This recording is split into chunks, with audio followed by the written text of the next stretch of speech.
Monster Hunter 6 has just been revealed as Monster Hunter Wilds. Let's dive into the trailer and see what hidden details we can find. We cold open to a desert environment with a little bit of water, similar to the Wildspire Waste from Monster Hunter World. Just in this first frame, we can spot a whole bunch of details. Most obvious are these new endemic life. They look similar to like pangolins in our world. In terms of size, they're similar to Wolg from Iceborne, but the closest relative we know of is probably Volvidon, since they both have features of pangolins and armadillos. It looks like there's probably some sexual dimorphism because the herd all looks really similar except for a few of the creatures who have really big spikes on them. I'm assuming that those are the males and the rest are the females. You can see that there's like one per group in the distance. There's also all these little birds hanging out on top, probably picking off parasites. And then if you look closer, you can actually see very, very small raptor-like monsters or endemic life. They're probably looking for the scraps that these guys will leave behind. Over to our left, we can see what look like Kestodon, but they actually look a little bit different, maybe a little bit more hairy. We can see these small desert-like trees dotted around the map, and then we have these giant spikes kind of littered around the map, which we'll see later attract lightning. Here we can see just how detailed the wilds will be, with small water splashes and atmospheric particles that just show the attention to detail and the immersion we're going to have in this game. You can see the little parasite birds a little closer,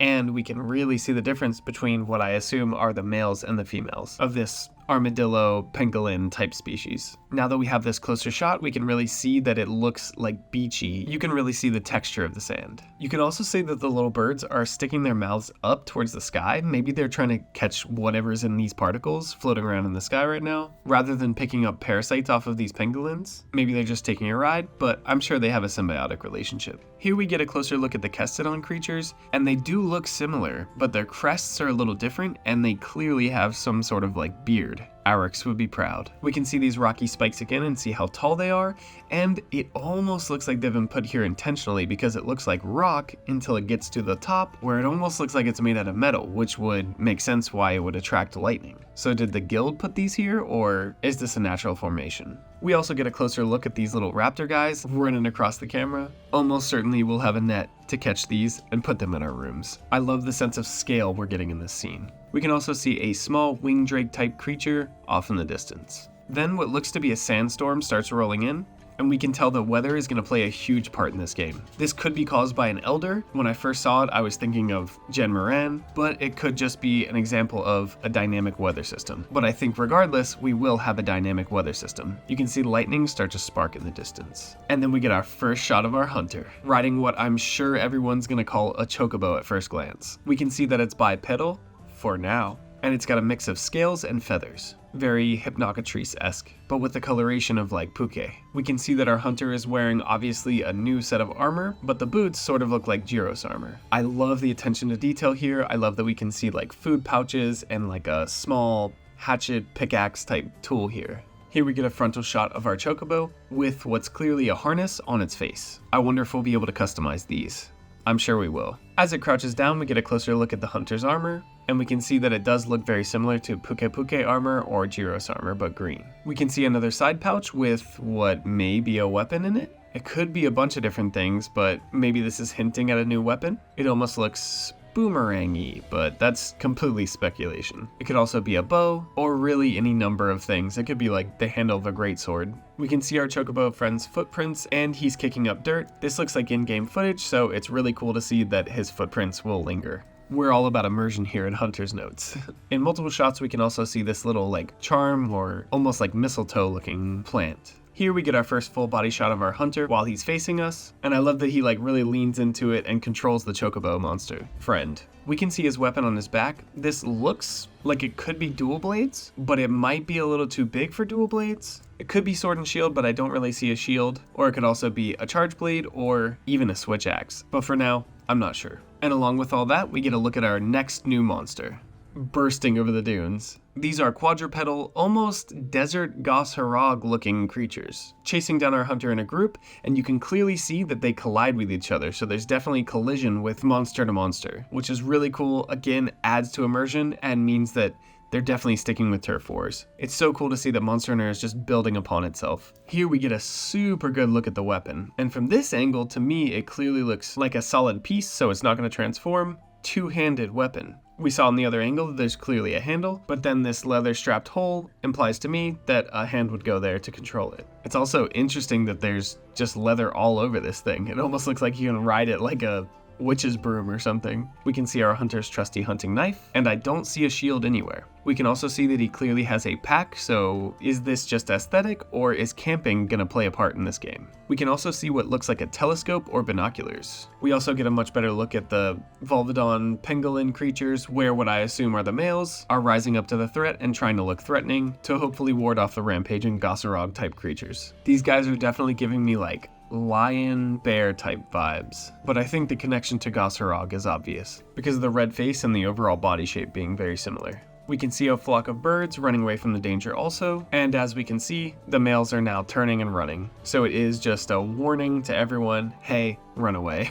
And here we can see our chocobo and hunter weaving in between the monsters. So there's clearly collision between the hunter and the monsters also. Really cool. He's clearly having to weave back and forth in between the monsters. Here we can see another example of the collision. These Gossarog guys are running over these little dudes, and it looks like they're grabbing and throwing them also. And as Monster Hunter is always an interconnected world, these threatening predatory bear Gossarog creatures probably aren't even being aggressive. They're just trying to get them out of their way because they're running away from the sandstorm, which could again just be weather or an elder dragon kicking it up. Here we get an even closer look at the little raptor guys. They have these little orange frills, and they look like a distant, smaller relative of Izuchi, Boggy, or Roggy. We can see our chocobo friend looking backwards, reacting to the environment around it, which is really cool. And here we can see our chocobo friend's first transformation, if you want to call it that, where it wants to pick up extra speed and be a little more tactile with its movement, so it drops down to all fours. Our hunter grabs the reins harder and leans forward to be more aerodynamic with the creature.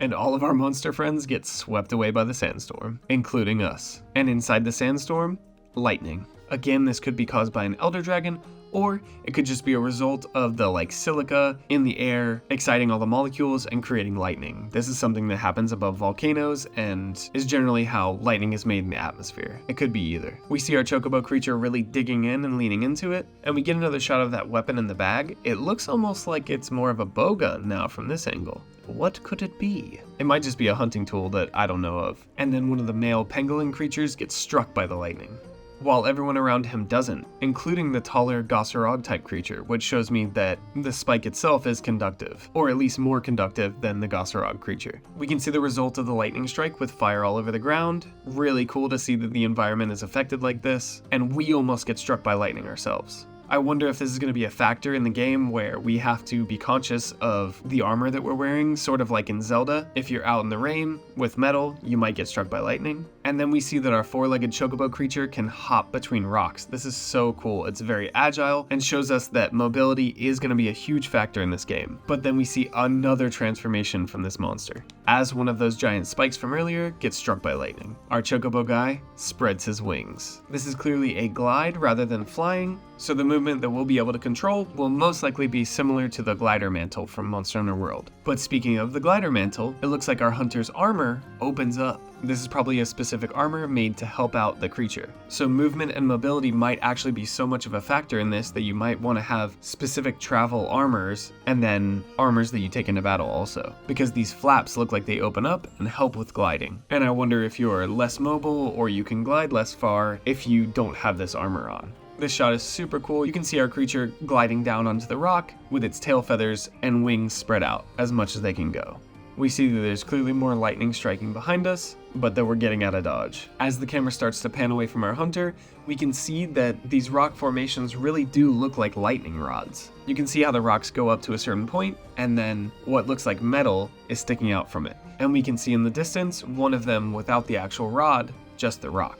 So I think these are intentionally placed to try to attract the lightning away from someone who would be a traveler through this area. And as the camera completes its pan, we see the dust waft over the land, revealing a grassland. At first glance, this looks like it's actually changing the season or changing the terrain completely, but what it looks like it's showing is that even wind is going to play a huge part in this game, because it's clearly blowing the dust that was settled there away. So this environment is obviously going to be very dynamic, it's going to have a weather system, and it's going to change pretty often most likely. Certain areas might have specific weather systems, or there might be a persistent weather system that goes around to each area so that even this desert region might get something like snow or rain. And as we we look off into the distance, we can see a rock formation that looks almost like it used to be a circle that was cracked. It looks very much like the Elder's Recess. It might be just on the other side of the Elder's Recess from Monster Hunter World. It almost looks out of place and volcanic with these striations, especially this one off in the distance to the left. It almost looks like a wave that was frozen in place, which to me screams lava that cooled.